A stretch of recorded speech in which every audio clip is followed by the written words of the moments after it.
1 heure du matin, alors que la ville et ses habitants dorment, un bâtiment est illuminé à un coin de la rue. En regardant à l'intérieur, on découvre une grande cuisine où les employés sont en pleine activité. C'est un magasin de bento traditionnel. 1500 bentos sont préparés chaque matin, chacun reflétant l'attention unique du maître artisan pour le goût.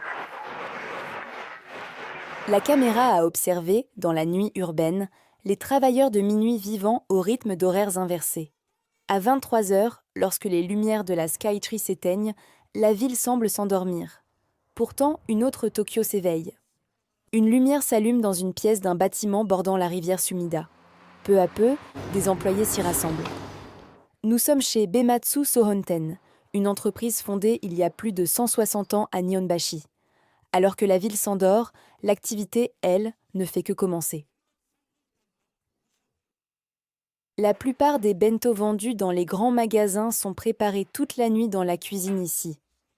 Le plus populaire est le Namiroku Bento, un set de riz et d'accompagnement à 1080 yens. Les accompagnements incluent 6 sortes de plats mijotés et une grande omelette. Quel goût ont ces plats? Dès l'ouverture des grands magasins, les clients affluent pour acheter ces bento.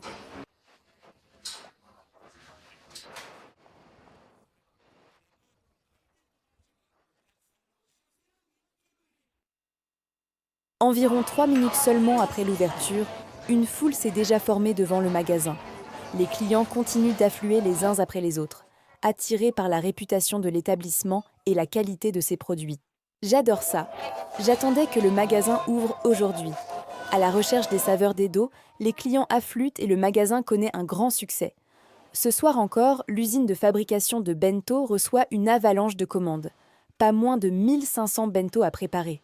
Ils doivent être confectionnés, étage par étage, avant l'aube. Une véritable course contre la montre. Au 2e étage, c'est Masaki Miya, le maître du grill, qui dirige la préparation des viandes grillées. Au 3e étage, Yoshikatsu Ogata, le maître des plats mijotés, garde un œil vigilant. À minuit, alors que la tour de Tokyo sommeille, la cuisine a déjà commencé. Au 2e et 3e étage, la préparation commence en même temps. D'abord, regardons du 2e étage. Ils font des tamagoyaki. Cette omelette imposante est réputée pour son goût bien imprégné de bouillon japonais. Beaucoup de gens l'achètent. 4 cuisiniers préparent environ 110 omelettes. Ils utilisent environ 1000 œufs.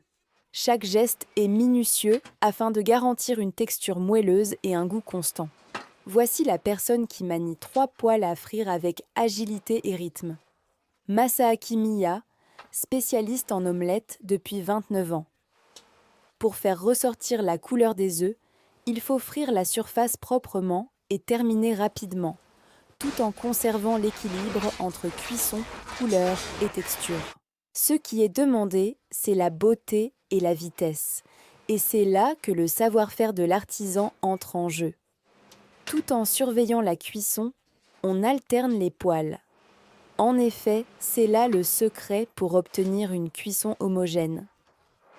Tout en ajustant précisément la chaleur, ils cuisent de manière à obtenir une texture homogène, sans compromettre la qualité, la saveur ni l'apparence finale.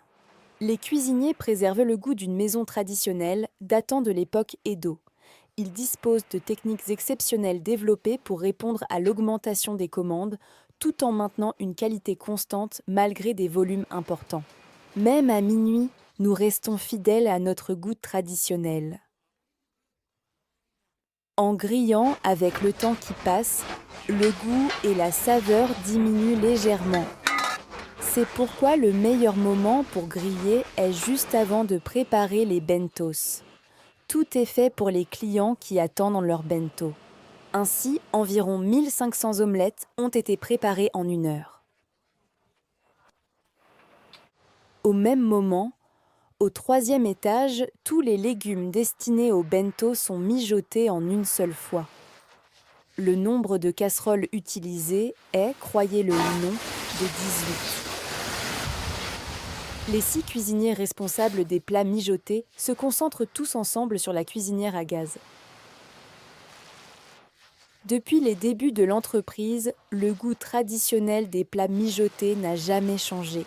L'homme qui surveille tout cela est le cuisinier spécialisé dans les plats mijotés, Yoshikatsu Ogata. Après la cuisson, on le met dans un bac pour le refroidir, n'est-ce pas? Cela prend aussi du temps. Donc, si cela prend du retard, tout le reste est aussi retardé. Le compte à rebours commence à 4 heures du matin, la course contre la montre a commencé. Les ingrédients pour les plats mijotés comprennent au total 20 types, comme des pousses de bambou, des racines de bardane et des taros. Pour l'assaisonnement, une quantité généreuse de sucre, suffisante pour que les ingrédients soient entièrement recouverts, ainsi que de la sauce soja à goût prononcé. Les quantités ne sont pas mesurées avec une balance, mais toutes sont estimées à l'œil. Ce sont plus de 20 ans d'expérience et une mémoire gustative bien ancrée. À 2h30 du matin, même les lions de Nihonbashi dorment. Il ne reste qu'1h30 avant le début du chargement. Pendant ce temps, les plats mijotés continuent à être préparés les uns après les autres.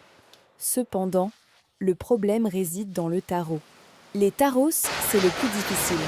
Si on ne les fait pas mijoter lentement et longtemps, ils n'absorbent pas bien le goût. Il faut entre 2 et 3 heures pour que la saveur imprègne le taro. Ce jour-là, il dit qu'il faudra encore du temps. C'est à l'œil de Monsieur Ogata, le cuisinier spécialisé dans les plats mijotés, de juger quand c'est prêt. Quels sont ses critères, moi ? Il faut regarder la mousse du tsuyu et sa couleur. Le point clé est la taille et la couleur des bulles. Ces bulles, encore 1 heure. Et ces bulles, elles sont presque prêtes. Il y a une légère différence, mais l'œil du maître la repère. Puisque le temps de cuisson varie également en fonction de la saison et de la qualité des taros, il n'utilise pas de minuteur, mais juge à l'œil et par expérience. Enfin, les ignames brillantes comme des bonbons sont cuites, et ainsi tous les plats à mettre dans le bento sont prêts. Peu après 4 heures du matin, alors que l'aube approche, le dernier étage devient de plus en plus animé. Les plats, transportés par l'ascenseur, sont remplis dans des boîtes à bento. Le camion pour récupérer les bento arrive à 6h30 du matin. Il ne reste donc que 2 heures. Mais tout l'emballage se fait à la main. Les boîtes n'ont pas de séparateur, donc les ranger proprement est un vrai défi. Cependant, ce n'est pas le seul obstacle.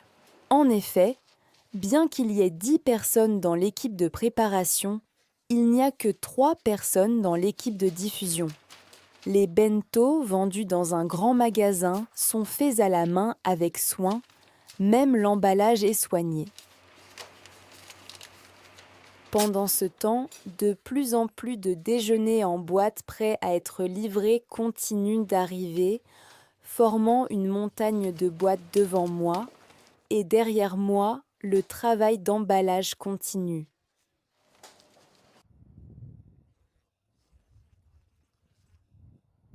La nuit commence à pâlir. L'équipe de reportage s'inquiète de savoir si nous allons arriver à temps à ce rythme. Mais à ce moment précis, une spécialiste est apparue d'un pas rapide. C'est elle qui emballe les bentos de Bematsu depuis 11 ans, l'artisane Yamashita. Yamashita s'en est prêt à sa position habituelle.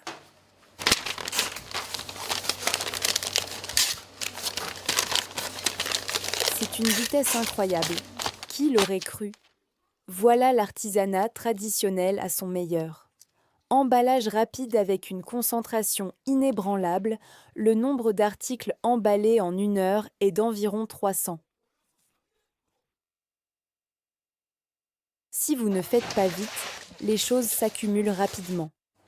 Avec l'arrivée de l'emballeur, l'emballage est terminé en peu de temps et les bento sont rapidement transportés au grand magasin.